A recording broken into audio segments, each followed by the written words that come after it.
from around the globe, in sold-out arenas and humble churches, from out on the streets to your screen. And now, the time and what must be done, Part 3, on this edition of Farrakhan Speaks.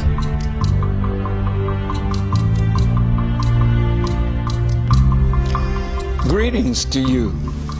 I am Minister Louis Farrakhan, National Representative of the Honorable Elijah Muhammad, that great preacher of freedom, justice, and equality to the Aboriginal people of the earth, and in particular, the black people of North America and the Western Hemisphere. He's also a warner to America and to us, as well as a warner to the nations of the earth.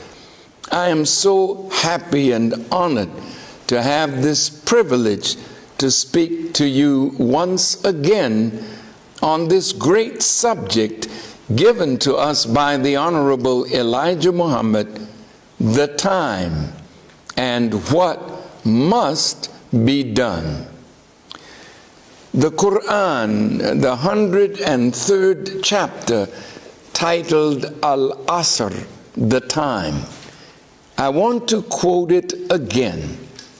By the time, surely man is in loss, except those who believe and do good, and enjoin one another to truth, and enjoin one another to patience. These verses tell us that time is a standard by which we can judge our actions. If we understand the time and judge our actions by the time, then it is required of us to be in accord with the time, and by so doing, we will not suffer loss. But if we reject the knowledge of the time and go contrary to what must be done in accord with that knowledge, then our rejection will not only bring us loss, but it will bring us death. By the time, surely man is in loss. Well, who is going to teach us the knowledge of the time? This knowledge has to come from God and his intervention in the world at a time that he is judging the world. The people that live in the world must know that God is judging today, and he is going to make it so clear as to why he's judging, and then give us that standard, and then command us to be in harmony with the requirements of the time, that we might be successful and come through God's judgment of this present world. Well, the Honorable Elijah Muhammad has been chosen by Almighty God Allah in the person of Master Farad Muhammad, the great Mahdi, looked for by the Muslim world, and the great Masih or Messiah, looked for by the Christians and the Jews. He's present. He's in the world. And it is he who is giving us the knowledge of the time and what must be done. Master Farad Muhammad came among us and made himself known to us July 4th, 1930. And in 1931, he raised the Honorable Elijah Muhammad. He began to teach him the knowledge of self, the knowledge of God, the knowledge of other than God, and the knowledge of the time and what must be done. But he had to make sure that his student was grounded in that knowledge before he left. And he left in 3 years and 4 months, and in that time he made Elijah Muhammad a master of that knowledge and set him out to give that knowledge. Well, as he gave that knowledge, it created an upset, not only among the whites who were ruling, it created an upset among his followers, who Master Farad Muhammad had given Elijah Muhammad to be their spiritual guide and leader. And it was all right until he was named. And once Elijah Muhammad was given that scepter of rulership and guidance, then it created problems within the house, and the teachings that he was giving at that time created upset in the government of the United States of America. The U.S. government arrested Elijah Muhammad, and the U.S. government captured all of the teachings that Master Farad Muhammad had given him. And they studied those teachings. And then they really began to know that that one who came, that one who taught the Honorable Elijah Muhammad, was that long looked for man that the world had been waiting for 2,000 years. As we said in our last broadcast, Jesus came to the Jews of that time. They rejected him. Jesus was their last hope to escape that which would come after the workings of Satan. So Jesus told them, when he discovered that he was 2,000 years too soon to bring an end to the civilization of the Jews, he said, "It is expedient for you that I go away," meaning I die. And he said that in his going, you will see me no more. Read it for yourself in the scriptures. But he prophesied that one would come after him that would reprove the world of sin and of judgment, because whatever he said, it would be said again, but this time it would be proved by the reality of the time and the presence of God and the beginning of the judgment of this world. Are you sure that Elijah Muhammad is that man to give us the knowledge of the time? Well, let's look at the people out of which he came, and let's look at the substance of what has happened to this people, the black man and woman of America. America, no matter what you have done in the world of evil, what has brought the judgment of God on America and on you is what you have done and continue to do and plan yet to do with the people of God. He has chosen us to be His people as it is written, and He would be our God.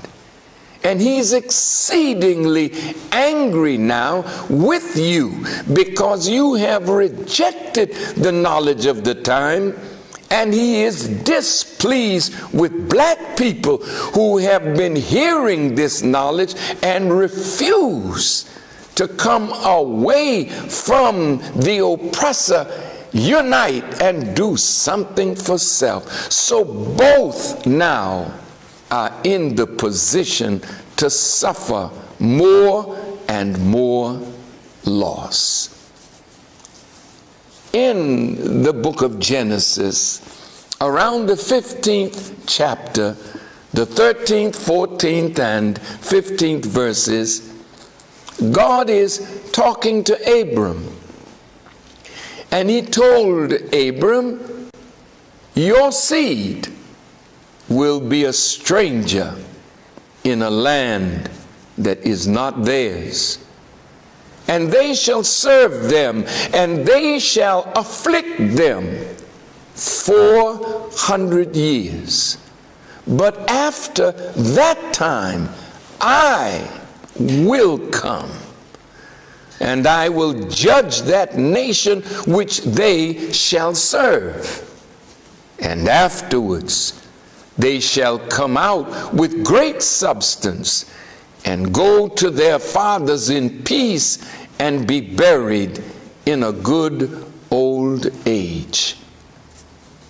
Abraham's seed then, in the future, would be enslaved. You have a picture of that enslavement with the children of Israel in Egypt. And if you look in the book of Deuteronomy, around the 18th chapter, the 18th verse, God is talking to Moses, and He tells Moses, I'm going to raise up from among them a prophet like unto you, Moses, and I am going to put my words in his mouth, and he shall speak unto them all that I shall command him. So we see the picture of Moses. We see the picture of the children of Israel. We see the picture of Pharaoh and Pharaoh's refusal to do what God was commanding him to do by the mouth of Moses. And what was that command? That command was not to integrate the children of Israel into Egypt. No, it was to separate the children of Israel from the power of Pharaoh and the Egyptians, because he had a purpose for them, that he was going to build them into a great people and a great nation that would be of service to the world, and even of service to Pharaoh and his people. But in Pharaoh's arrogance, his sense of self and power, who is this that told you to tell me to let this people go? And Moses told them, it was the God of our fathers, the God of Abraham, Isaac, and Jacob. God had presented himself to Moses. Well, that has happened in fulfillment of that prophetic symbolic picture in North America. The great Mahdi, or Son of Man, made his appearance in America. He chose from among a people destroyed under the rule of this government of the United States of America. He chose a leader for us, a teacher for us, a warner for you and the nations of the earth. How do you know that Elijah Muhammad is that one? Well, if you go to the last book of prophecy, it's a book called Malachi, and it means my messenger. In the 4th chapter, from the 4th to the 6th verse, it says, behold, before that great and dreadful day of the Lord, I will send you Elijah the prophet, and he will turn the hearts of the children to their fathers and their fathers' heart back toward those children, lest I come and smite the earth with a curse. In that 4th chapter of Malachi, from the 4th to the 6th verses, is a knowledge of the time. The first 4 represents 4,000 years from Moses. The man like Moses would come. The second 4 represents after 400 years of their servitude slavery, God would come among them and choose a man named Elijah.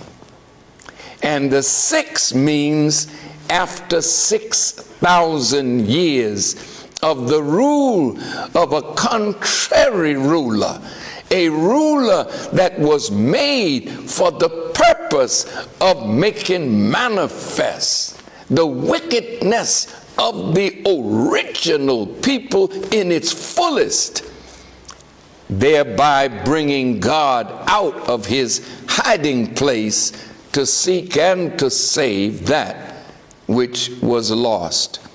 In future broadcasts, by the grace of Allah, I want to talk to white America. I want to talk to you about why you have been made, the purpose of your life. Even though you have done evil on this planet, that evil was ordained by God. And when we get into the nature of you and why that nature was necessary and the good that would ultimately come from a nature that was made by God to be in rebellion. Well, Elijah is here. Elijah has come. And among the Jewish people, Elijah was to give you the clearest sign of the presence or the coming of the Messiah which you seek. Elijah, in your feast or at Seder, you hold the door open for Elijah. You set the table and leave a place for Elijah. Elijah has come. And Elijah is here to fulfill what is written of him. And if your door is still open, if your heart is open like your door, and if he has a place at your table, then you can escape the consequences of the world and civilization that you have been the architect of. Elijah is present, and now Elijah is the one that is teaching you the time. Well, the Bible ends with the coming of Elijah, and the New Testament opens with the genealogy of Jesus. How is Elijah and Jesus connected? The Elijah of the Old Testament is the prophesied Jesus of the New Testament. He comes to a people that have eyes but they can't see. They have ears but they can't hear. They have tongues but their tongues have not spoken the truth because there was no one to tell them the truth that would free them from their oppressor. So in the scriptures, prophet Jesus said, you shall, future tense, know the truth, and the truth shall set you free. Well, he wasn't talking about himself. He gave that to another man who would be coming at the end of this world. That man is present. That man is teaching that truth that will not only free the black man, but it will free the white man from the chains of the nature that was given to him by his father. We'll get into that at another time. But sufficient for this time is, why is white America and black America suffering loss? Why is America and black people not only losing, but every day the loss is being compounded because of the rebellion? Well, some of you may say, well, look, I didn't know about it. I didn't rebel. Yes, but your leaders know. J. Edgar Hoover worked diligently to destroy the rise of a black Messiah that would unite black people and free us from the grip of oppression. That man named Elijah. He named Malcolm X. He named Martin Luther King. And the government of the United States used its power against Dr. King, against Brother Malcolm, against the Honorable Elijah Muhammad, and against those black leaders who spoke in a nationalistic term, because one of them was to be that Messiah that would bring our people together, give us that truth that would free us from the grip of our oppressor, and lay down the standard of the time by which America could judge her actions. You have not freed black people. Your so-called Emancipation Proclamation didn't free us. You never gave the black man something to go with. You never taught him that which he would need to make an independent start for himself after the Emancipation Proclamation.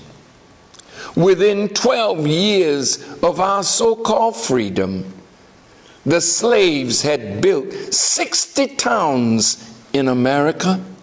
The slaves had sent black men to Congress. The slaves were marching forward. We that built this country, we fought in all your wars for your independence, for your freedom, for your justice, while we were deprived of what we fought to get for you. Well, within 12 years, you put the black man back on the plantation in sharecropping. You developed slave code laws. The lynchings began. Black people have been murdered in the cities and towns of America, and even today you look at us with the thought of murder. In fact, the wise among you feel that we are no longer useful, and we've become, as George Washington said, a troublesome species of property. You don't want to let us go. You don't want to give us a good send-off. Your aim now is genocidal. And this is making the God that came after us more and more angry. And as you are planning our death, he's giving you some of what you plan for his people. The time and what must be done. Let us look at how you're losing. According to our research, here is the fall of this great nation. The unemployment rate was 7.7% in November. The unemployed persons at 12 million, and the underemployed another 10 or 12 million. The black unemployment rate is 13.2%, double that of whites, while the white rate stood at 6.8%. The racial gap in the unemployment rate defies educational attainment and occupational endeavor. Blacks with at least a bachelor's degree had a 7.1% jobless rate in 2011, while the white rate was 3.9%. According to the Bureau of Labor Statistics, similarly, black workers with only a high school education had a jobless rate of 15.5%, while similarly educated white workers had an unemployment rate of 8.4%. Larry Summers, former Obama advisor, said, quote, "The level of unemployment will by all forecasts remain unacceptably high for a number of years." Well, if you can't make jobs for your millions of unemployed, you certainly can't create jobs for ours. Black people in America, our condition worsens as America's condition worsens. And if America goes down because of a global nature of economics and the value of the dollar as the currency of favor, when that dollar goes, the whole world that has been dependent on trade and commerce with America will go down as well. What kind of loss are you and we suffering because you refuse to accept the knowledge of the time and act in accord with it? 1.2 million households whose incomes put them in the top 1% of the United States saw their earnings increase by 5.5% last year. According to estimates released last month by the U.S. Census Bureau, earnings for the others fell 1.7% for the 96 million households in the bottom 80%, those that made less than $101,000. Workers have lost an average of 25% of their 401ks. while the wealth of the 400 richest Americans went up by $30 billion. We're losing. Let's continue to study our loss.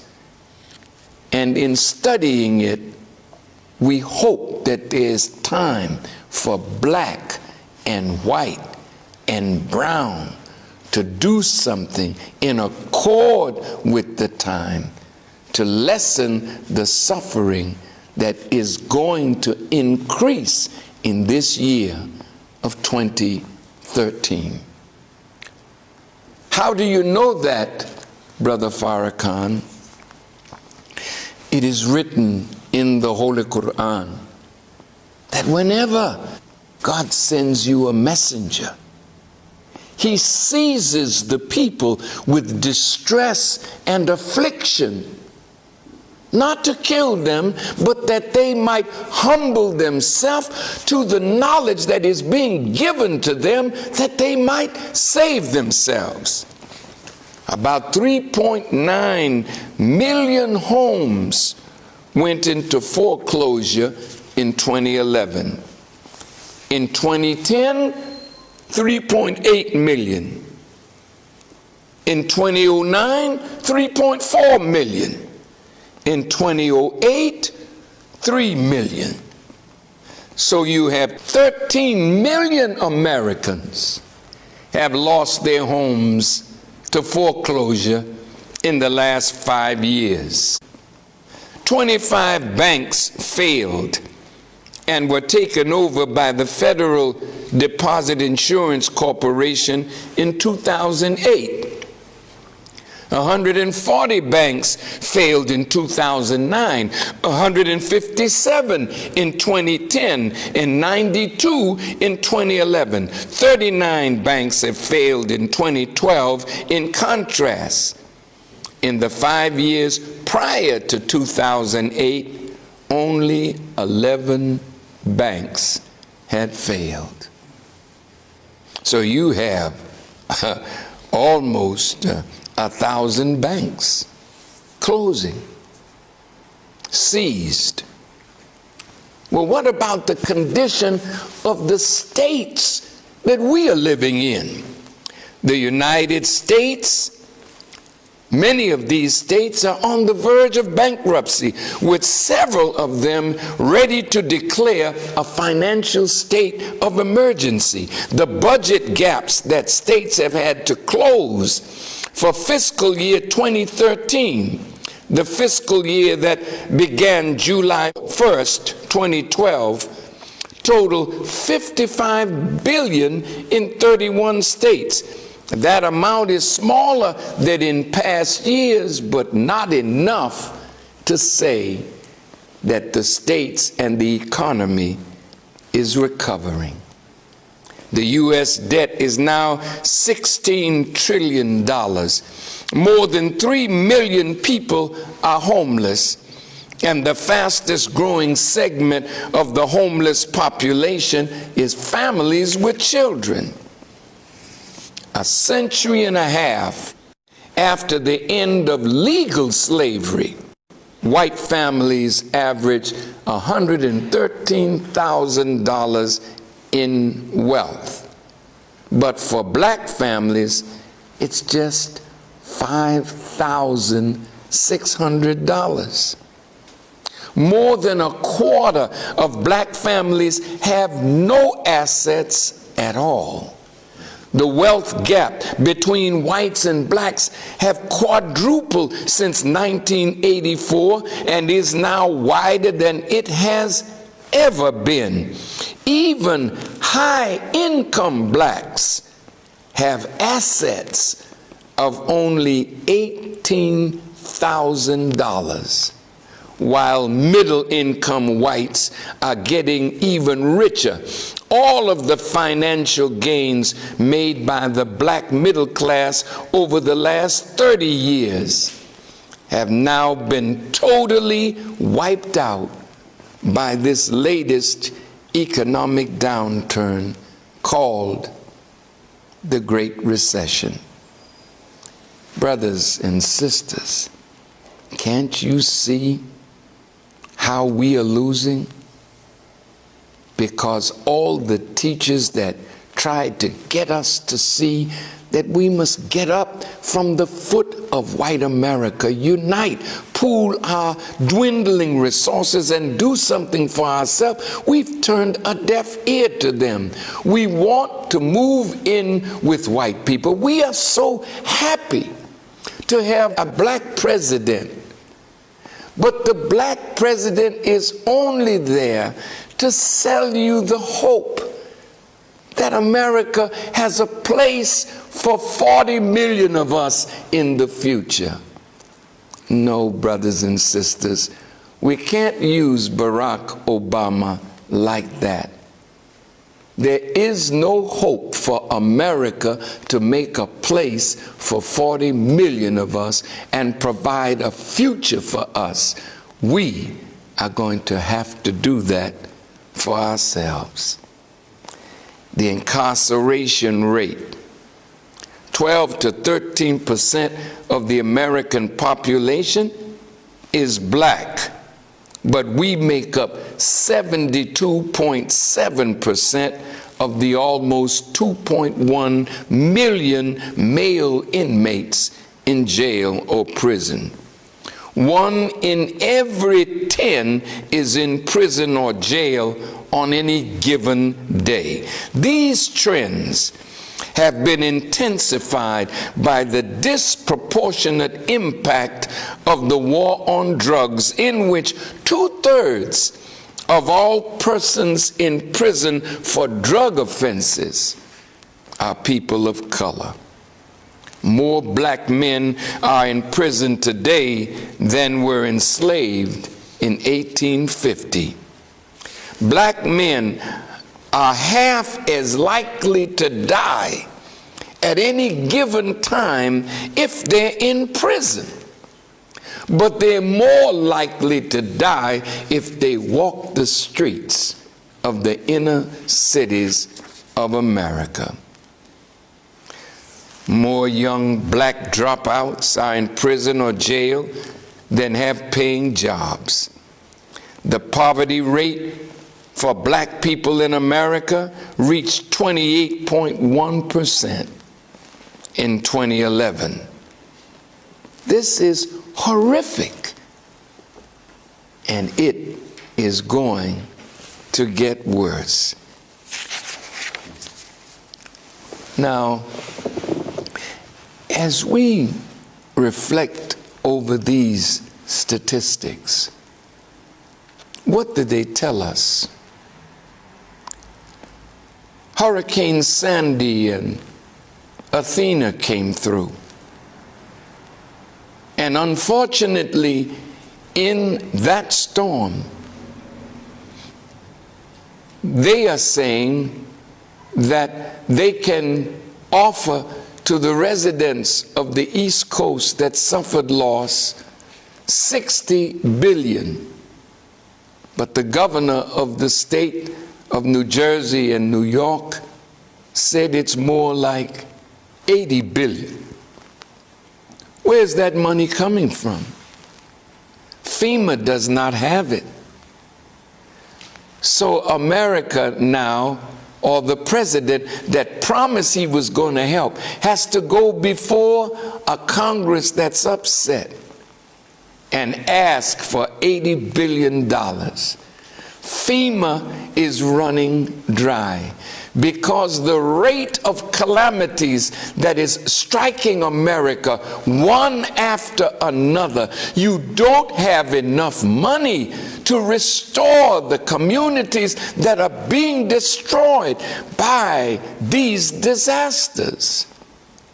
Well, we're in 2013 now. What should you expect in this year? America, I'm sorry to tell you, the calamities will get greater and greater, more severe. Unfortunately, tremendous loss of property and increased loss of life. 29 states are already under drought conditions. What will happen when the beef cattle are dying because you can't get food to them? In Texas, the earth dried up under the foot of the cattle, so that they are eating the cattle because they can't feed the cattle anymore. Things are not going to get easier. They're going to get worse. The recent problem in Newtown. I would like you to look at what's happening in America. I have some statistics here. With your permission, I'd like to read a few of them because it's telling us what condition is in the country since Barack Obama was elected in 2008. Did you know that in 2008, when Brother was elected, there were only a few hundred militias? Today, there are over 1,200. And since he was re-elected, according to what our research has shown, thousands of Americans have gone to buy guns. They're not buying just handguns. They felt that since Newtown took place, that there would be many feeling that Obama and Congress was going to outlaw those kinds of weapons, so they rushed to the gun shops at such a pace that the FBI could not keep up with the proving the worth of these persons to have a weapon in their homes. What will this bring? There's a movie that is on the screen that depicts a black man killing white people. Who made this movie and why? White people are buying guns at a phenomenal rate. These are not black people in the gun stores. These are mostly white people buying weapons and ammunition to the degree that the stores have run out of ammunition to sell. What are they preparing for?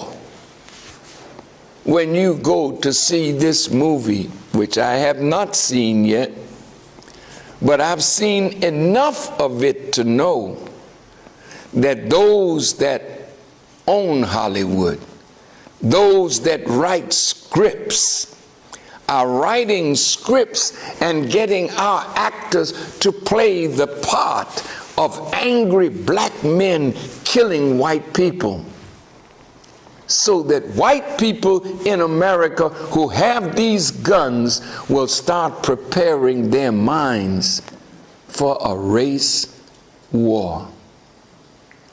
Well, to my brothers and sisters in the inner cities, you have your little guns, and look at what we're doing to self. In Chicago, the statistics that I heard the other night on television, it's not a little over 400, it's nearly 500 deaths. Most of them in the inner city. Most of them black men killing black men. Although you have police now that are killing young black men all over this country in unprecedented numbers.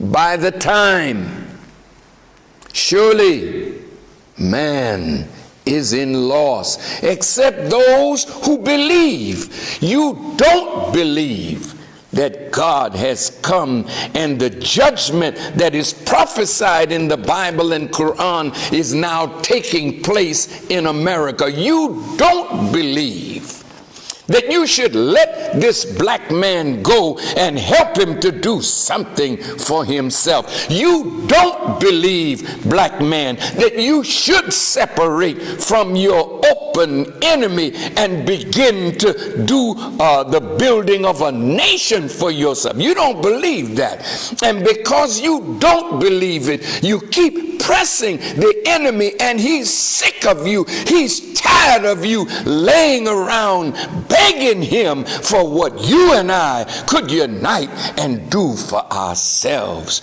So the anger in America is building. White people angry with their government.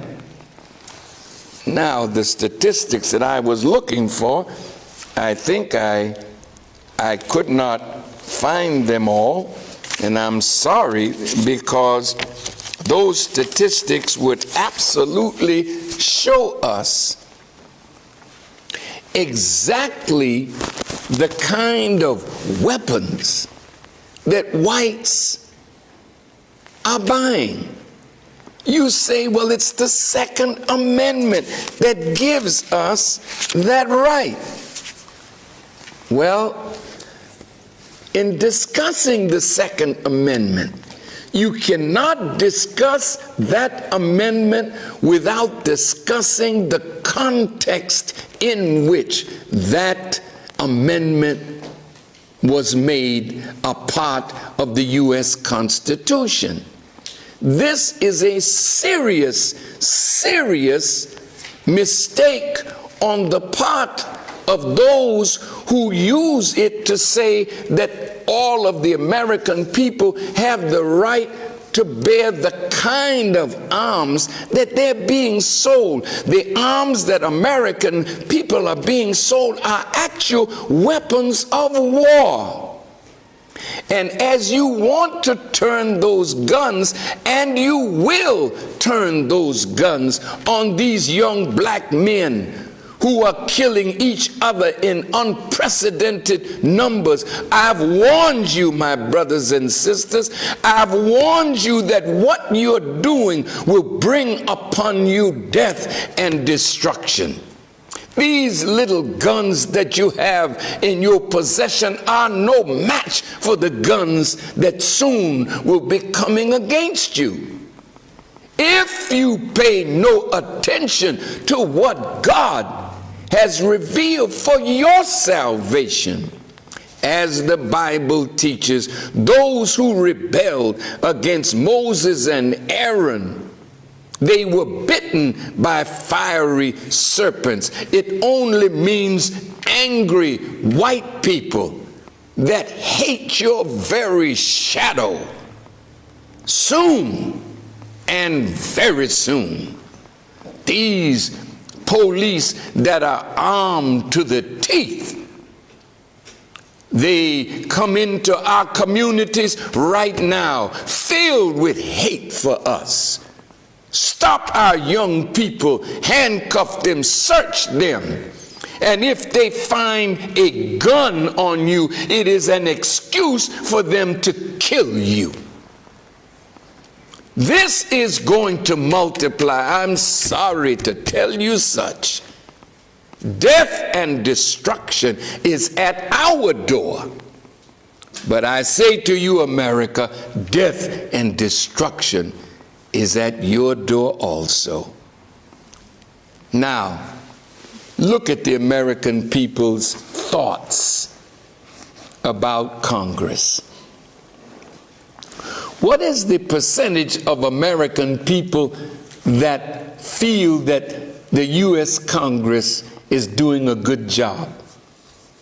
11%? Then 89% of the American people are angry, disaffected, dissatisfied with their government, and you're selling them weapons of war, and the militias are multiplying. See? The right to bear arms was given at a time when there was no regulated militia to protect America.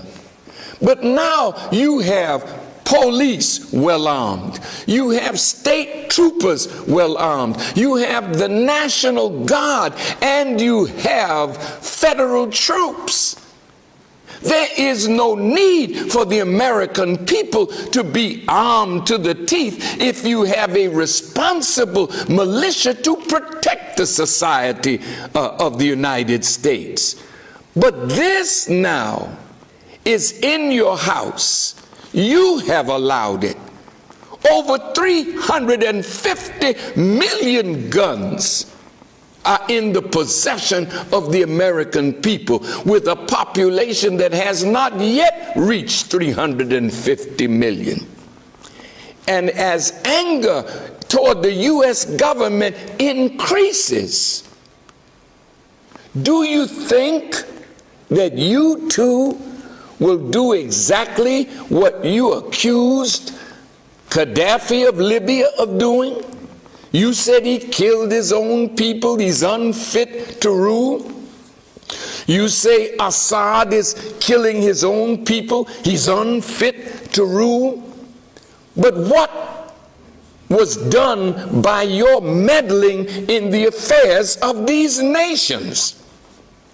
Well, nobody has to meddle in the affairs of America because the people are dissatisfied with their government.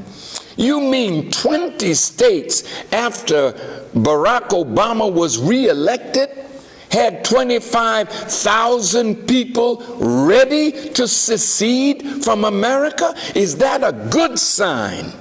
And if you go over the cliff, which maybe you will, if 2.1 million jobless can't get their unemployment payments, how will they feed their families, and what will it produce in the society?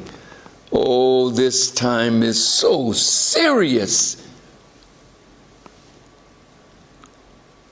What will become of us and this great nation if we refuse to come into harmony with God's will? And what is that will? You have to let the black man go. You have to help him to go for himself on some of this earth that we can call our own. More of this type of teaching on what to do will come in our next broadcast. But I say to America, there is no need for so much blood to be shed if we sit down and agree on a course that's best for America, best for black and brown people, best for the Native American people. And black people, you and I must agree that we can correct our own condition with the guidance that God has given to us through the Honorable Elijah Muhammad. I pray that you will respond to this call. I pray, America, that you will see and know You can't provide for us any longer. You know this. So stop deceiving black people, making us think that you have a way out of this for us. You don't have it. And if you are honest with us, then our leaders will be able to come together to work out a future for us. But as long as you take a certain class of men and promise them wealth and nearness to you, if they oppose such a divine solution of separation, then I fear that your wickedness in opposing the solution that God has offered will cause greater and greater disaster. Soon, earthquakes will strike America, and many, many lives will be lost. And it won't just be white lives that are lost. It'll be us and you. We're in this really together.